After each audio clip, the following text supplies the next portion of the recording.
పల్నాడు జిల్లా టీడీపీ నేతల జంట హత్యల కేసులో పిన్నెల్లి బ్రదర్స్ విచారణ కొనసాగుతోంది. కస్టడీలో భాగంగా ఇవాళ రెండో రోజు విచారించనున్నారు పోలీసులు. జంట హత్యల కేసులో పలు కీలక అంశాలపై పోలీసులు లోతైన విచారణ చేస్తున్నారు. ఈ కేసుకు సంబంధించి ఇప్పటికే పలువురు అనుమానితులను విచారించిన పోలీసులు పిన్నెల్లి బ్రదర్స్ నుంచి మరింత కీలక సమాచారం రాబట్టే ప్రయత్నం చేస్తున్నారు. ఈ విచారణలో ఏ అంశాలు వెలుగులోకి వస్తాయన్నది ఆసక్తిగా మారింది. ఇదే అంశానికి సంబంధించి మా ప్రతినిధి వీరస్వామి ఫోన్ లైన్ ద్వారా మరింత సమాచారాన్ని అందజేస్తారు. వీరస్వామి, ప్రధానంగా చూసుకున్నట్టే మాత్రం వెల్దుర్తి మండలం గుండ్లపాడులో జంట హత్యల కేసులో ఇప్పటికే ఇద్దరికి కేసు నమోదు చేసిన పరిస్థితి పోలీసులు పిన్నెల్లి సోదరులను 3 రోజుల పాటు కస్టడీకి ఇవ్వాలి అని చెప్పేసి ఏదైతే ఉందో మాచర్ల న్యాయస్థానానికి కోరడం జరిగింది. నిన్నటి నుంచి కూడా పిన్నెల్లి సోదరుతో పాటు ఏటుగా ఉన్న వెంకటరెడ్డిని కూడా నెల్లూరులో కూడా ఏదైతే ఉందో విచారణ చేస్తున్నారు. దీనికి సంబంధించి కూడా లోతైన విషయాలు రాబట్టేందుకు న్యాయవాది సమక్షంలో మాత్రం పలు అంశాలను కూడా కీలకంగా ప్రశ్నిస్తున్నారు. దీనికి సంబంధించి కూడా రేపుడితో మాత్రం ఏదైతే ఉందో 3 రోజుల పాటు ఇచ్చారు కాబట్టి రేపుడితో మాత్రం వాదనలో ఏదైతే ఉందో తీర్పు ఇచ్చిన మేరకు మాత్రం ఇవి రేపటితో ముగుస్తుంది. దీనికి సంబంధించి కూడా ఇప్పటికే కొన్ని కీలక అంశాలు కూడా ప్రశ్నించారు. దీనికి సంబంధించి హత్య విషయంలో మాత్రం చూసుకుంటే మీ ప్రమేయం ఉందా, ఆ సమయంలో మీరు ఎక్కడున్నారు, దీనికి సంబంధించి కూడా వివరాలు ఇవ్వాలి. కేవలం ఈ ఛార్జ్ షీట్ లో కూడా మీ పేర్లు ఎందుకు ప్రస్తావించాల్సిన అవసరం ఉంది.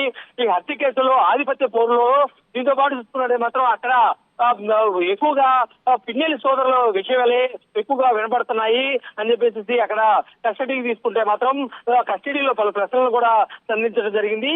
దీనికి సంబంధించి కూడా కొన్నిట్లో మేము మరిచిపోయాము, కొన్ని మాకు తెలియదు, అదేవిధంగా చూసుకున్నట్టే మాత్రం మాకు సంబంధం లేదు అని చెప్పేసి పిన్నెల్లి సోదరులు కూడా చెప్పిన పరిస్థితి నెలకొంది.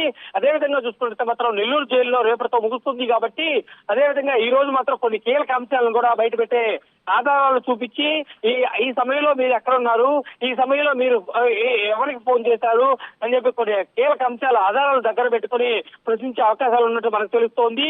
దీనికి సంబంధించి కూడా పిన్నెల్లి హత్య కేసులో ఎప్పటికీ చూసుకుంటే మాత్రం గత నెల ఏదైతే ఉందో 11న సుప్రీంకోర్టు లొంగిపోవాలని చెప్పి కోర్టులో లొంగిపోవాలని చెప్పడంతో పిన్నెల్లి సోదరులు కూడా కోర్టులో లొంగిపోయారు. అప్పటి నుంచి కూడా చూసుకుంటే మాత్రం కోర్టు రిమాండ్ ఇచ్చిన తర్వాత నెల్లూరు జైల్లో ఉన్నారు. దీనికి సంబంధించి కూడా ఏదైతే ఉందో దీనికి ఇప్పటికీ పలుసార్లు కూడా ఏదైతే బెయిల్ పిటిషన్ వేస్తే బెయిల్ తిరస్కరించిన తర్వాత రిమాండ్ కి వెళ్ళడం జరిగింది. ఈ కీలక అంశాలు ఉత్తు బిగుస్తుందా లేకపోతే ఏమన్నా బెయిల్ వస్తుందా అని చెప్పేసి తెలిసే అవకాశాలు కూడా కనిపి ఇప్పటికే పలుసార్లు మాత్రం కస్టడీలోకి తీసుకున్నారు. ఈసారి మాత్రం కీలకంగా 3 రోజుల పాటు మాత్రం సుదీర్ఘంగా వాళ్ళని ప్రశ్నిస్తున్నారు.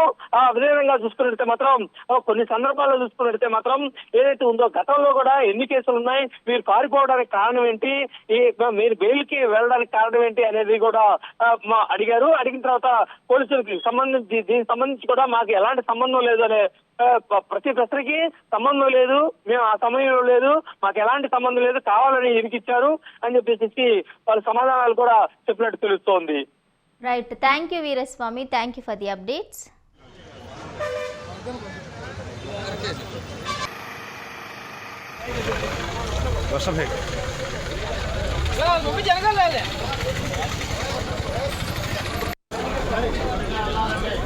వెళ్ళిపోవాలి.